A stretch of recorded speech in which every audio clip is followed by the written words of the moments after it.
નમસ્તે વિદ્યાર્થી મિત્રો. ધોરણ 9માં આપણે વિષય હિન્દી પહેલું કાવ્ય આરાધના જોઈ રહ્યા હતા.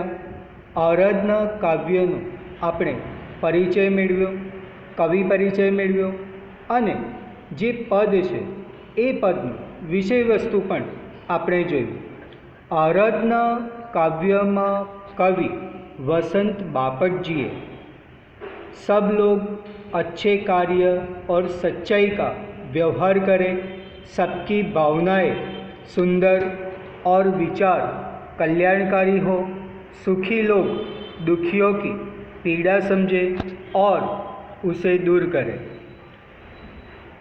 એટલું જ નહીં પણ સાથે સાથે मानवता की पूजा करने की बात कवि ने बताई है. लोग शूरवीर और धैर्यवान बने और जो दुर्बल है उनकी रक्षा हो. सब लोग इस जगत में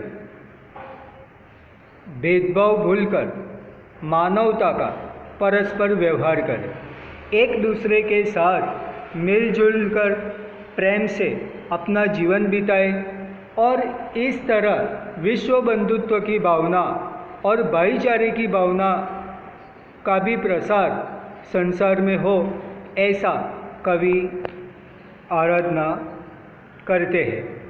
तो इस प्रकार कवि ने अपने मन की जो भावनाएं हैं वो भावनाएं इस पद में दिखाई है. तो विद्यार्थी मित्रों, હવે આપણે પ્રશ્નોના ઉત્તર જોઈશું. प्रश्न नंबर 1, कवि नित्य कैसी आराधना चाहते हैं? तो कवि नित्य कैसी आराधना चाहते हैं? तो उत्तर से कवि नित्य ऐसी आराधना चाहते हैं कि जिसमें सत्य, सुंदर और मांगल्य की भावना हो. तो बीजी फरी एक वक्त ध्यान आपजो. कवि नित्य कैसी आराधना चाहते हैं? तो कवि नित्य ऐसी आराधना चाहते हैं जिसमें सत्य, सुंदर और मांगल्य की भावना हो. कवि कैसी मनोकामना चाहते हैं? तो उत्तर से कवि दुखी लोग दुखों से मुक्त हो ऐसी मनोकामना चाहते हैं. कवि किसकी मनोकामना चाहते हैं?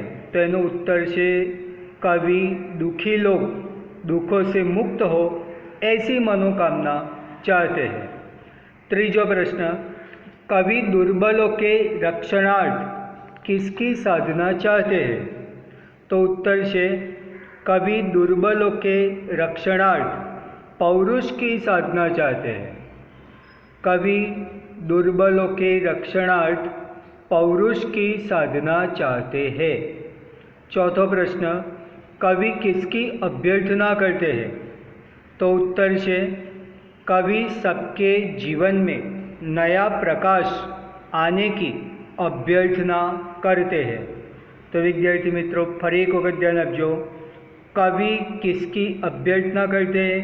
तो कवि सबके जीवन में नया प्रकाश आने की अभ्यर्थना करते हैं. पांचवा प्रश्न, कवि कैसी बंधुता की कामना करते हैं? उत्तर से कवि ऐसी बंधुता की कामना करते हैं जिसमें सब स्वतंत्र होकर भी भाईचारे की भावना से जुड़े हो. तो फरी एक वक्त ध्यान रखो. कवि ऐसी बंधुता की कामना करते हैं जिसमें सभी लोग स्वतंत्र होकर एक दूसरे के प्रति भाईचारे की भावना से जुड़े हो. तो आ रीते आ टूंका प्रश्नों एक एक वाक्यना उत्तरों तैयार करवाना रहेशे. हवे निम्नलिखित प्रश्नों के उत्तर लिखिए. प्रश्न नंबर 1, कवि कैसे मांगल्य की आराधना करते हैं? तो मांगल्य नो अर्थ थाय छे कल्याण, बधानु कल्याण. तो कवि मांगल्य अर्थात सबका कल्याण चाहते हैं. कवि चाहते हैं कि सब लोग सत्य के मार्ग पर चले, सबके मन में सुंदर विचार आए और सब एक दूसरे के कल्याण की बात सोचे। इस तरह कवि सबके कल्याण की कामना करते हुए मांगल्य की आराधना करते हैं। तो विद्यार्थी मित्रों, कवि किसे मांगल्य की आराधना करते? તેનો ઉત્તર છે કે કવિ બધાનું કલ્યાણ ઈચ્છે છે। कवि सबका कल्याण चाहते हैं और कवि चाहते हैं कि सब लोग सत्य के मार्ग पर चले, सभी के मन में सुंदर अच्छे विचार ही आए और एक दूसरे के प्रति कल्याण की बात ही सोचे। इस तरह कल्याण की कामना करते हुए मांगल्य की आराधना कवि करते हैं। बीजो प्रश्न, कवि के अनुसार किसके दुख दूर होने चाहिए? तो कवि के अनुसार लोगों के जीवन में तरह तरह के दुख है। इन दुखों से छुटकारा पाने का उन्हें कोई मार्ग नहीं सूझता। उन्हें दूसरों की सहानुभूति भी नहीं मिलती। वे स्वयं अपने दुखों से मुक्त नहीं हो सकते। ऐसे उपेक्षित और असहाय लोगों के दुख दूर होने चाहिए। तो फरी एक वक्त ध्यान रखो, कवि के अनुसार किसके दुख दूर होने चाहिए? तो आ एकदम सरल जवाब है आनो। कवि के अनुसार जिन लोगों के जीवन में तरह तरह के दुख है और उन दुखों से छुटकारा पाने के लिए उनके पास कोई रास्ता नहीं है, उन्हें दूसरों की सहानुभूति भी नहीं मिलती है, वे स्वयं दुखों से मुक्त भी नहीं हो सकते। ऐसे उपेक्षित और असहाय लोगों के दुख दूर होने चाहिए। प्रश्न नंबर 3, कवि की क्या अभ्यर्थना है? तो उत्तर है, कवि चाहते हैं कि मनुष्य के जीवन में नया प्रकाश आए, वह नई चेतना का अनुभव करे, उसके हृदय में सुंदर और नए विचार हो, उसकी सभी आशाएं पूरी हो, वह मनुष्यता की पूजा करे, सब लोग धीर और वीर बने। तो कवि की अभ्यर्थना यही है कि सबके जीवन में नया प्रकाश आए, सभी लोग नई चेतना का अनुभव करें, सबके हृदय में सुंदर और नए विचार आए और उनकी सभी मनोकामनाएं, आशाएं पूर्ण हो और वह मनुष्यता की पूजा करें और सभी लोग एक धैर्यवान और वीरता पूर्ण पुरुष बने। तो यही कवि की अभ्यर्थना है। चौथा प्रश्न, कवि वेदों का नाश करने की बात क्यों करते हैं? तो संसार में विज्ञान ने बहुत उन्नति कर ली है, फिर भी दुनिया में ऊंच नीच, जाति पाति, अमीर गरीब आदि कई भेदभाव है। इन भेदभावों के कारण मानव समाज में ईर्ष्या, द्वेष और संघर्ष है। इनके कारण मानव एकता में बाधाएं आती है और हमारा विश्व बंधुत्व का सपना पूरा नहीं हो रहा है। इसीलिए कवि इन भेदभावों को नाश करने की बात करते हैं। तो याद रखो कि कवि वेदों का नाश करने की बात इसलिए करते हैं क्योंकि जगत में विज्ञान ने बहुत प्रगति कर ली है, फिर भी दुनिया में आज भी ऊंच नीच, जात पात, अमीर गरीब जैसे कई भेदभाव देखने को मिलते हैं। मानव के बीच ईर्ष्या, द्वेष और संघर्ष की भावनाएं है और इनके कारण मानव एकता में बाधाएं आती है और विश्व बंधुत्व का सपना साकार नहीं हो रहा है।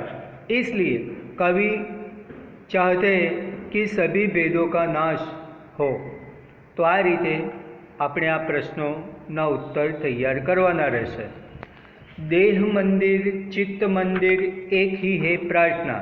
तो निम्नलिखित काव्य पंक्तियों का आशय स्पष्ट कीजिए। देह मंदिर चित्त मंदिर एक ही है प्रार्थना, सत्य सुंदर मांगल्य की नित्य हो आराधना। तो काव्य पंक्ति का आशय यह है कि कवि वसंत बापट जी ने बहुत ही उदार हृदय और ऊंची दृष्टि यहाँ पर दिखाई है। उनके चित्त और देह की बस एक ही प्रार्थना है कि लोग अच्छे कर्म करें, सत्य के मार्ग पर चले, उनके हृदय में शुभ और सुंदर भावनाएं हो, लोग स्वार्थ त्याग कर सबके हित की बात सोचे। અને બીજો પ્રશ્ન છે, બીજી પંક્તિ છે, भेद सभी अस्त होने बैर और वासना, मानव की एकता ही पूर्ण हो कल्पना, मुक्त हमें चाहे एक ही बंधुता की कल्पना। तो आमा समझावामां आव्युं छे के आज संसार में वर्णभेद, जातिभेद, रंगभेद आदि कई भेद बने हुए हैं। ईर्ष्या द्वेष के कारण ऊंच नीच का अंतर बना है, इसलिए मानव जाति में एकता नहीं है। संसार में अशांति और संघर्ष का कारण ये तरह तरह के भेद ही है। जब तक इन भेदों का नाश नहीं होगा तब तक मनुष्य जाति एक नहीं होगी। तो इस प्रकार इस काव्य पंक्ति में कवि ने समझाया है। હવે આ કાવ્ય પંક્તિ પૂર્ણ કરવાની એ જરૂર નથી, પણ આ જે વિરુદ્ધાર્થી શબ્દો છે, જેમ કે દુઃખ, તો દુઃખનું વિરોધી છે સુખ, દુઃખનું વિરોધી છે સુખ। પછી છે જીવન, તો વિરોધી છે મૃત્યુ। સત્ય તો અસત્ય, સુંદર તો असुंदर अथवा कुरूप, अस्त तो उदय। तो इस प्रकार विरुद्धार्थी शब्द हमें तैयार करने हैं। तो विद्यार्थी मित्रों, आ रीते આપણું પહેલું કાવ્ય આરાધનાનો સ્વાધ્યાય અહીંયા પૂર્ણ થાય છે। તમારે સૌપ્રથમ ચોપડામાં એક એક વાક્યના ઉત્તર છે 5, આ લખવાના રહેશે એના ઉત્તરો સાથે। ત્યારબાદ અગાઉ મેં તમને કહ્યું તે મુજબ શબ્દાર્થ પણ લખવાના રહેશે। એક એક વાક્યના ઉત્તર એ 5 લખવાના છે, અને ત્યારબાદ 2-3 વાક્યના જે ઉત્તર છે, નિમ્નલિખિત પ્રશ્નો કે ઉત્તર છે એ 4 છે, એ લખવાના છે। આટલા પ્રશ્નોના ઉત્તર, શબ્દાર્થ અને કાવ્ય પંક્તિનો આશય સ્પષ્ટ કીજીએ એ લખવાની જરૂર નથી, પણ કાવ્ય પંક્તિ કો પૂર્ણ કીજીએ એ લખવાનું છે। અને કાવ્ય પંક્તિ લખીને મોડે રાખવાની છે, મોડે કરવાની છે। વિરુદ્ધાર્થી શબ્દ પણ લખવાના છે। તો આ રીતે ચોપડામાં આટલું વર્ક તમારે કરવાનું રહેશે। પ્રથમ પ્રકરણથી જ સુવ્યવસ્થિત રીતે ચોપડો તૈયાર કરજો, અને ક્રમ પ્રમાણે જ સ્વાધ્યાયના પ્રશ્નોના ઉત્તર લખતા રહેજો, જેથી કરીને આપણે એને તપાસ ચોપડા ચેકમાં ખૂબ જ સરળતા રહે અને ખૂબ જ સારી રીતે વ્યવસ્થિત રીતે આપણે કાર્ય કર્યું હોય તો આપણને સરળતાથી પ્રશ્નોના ઉત્તર પણ યાદ રહેતા હોય છે।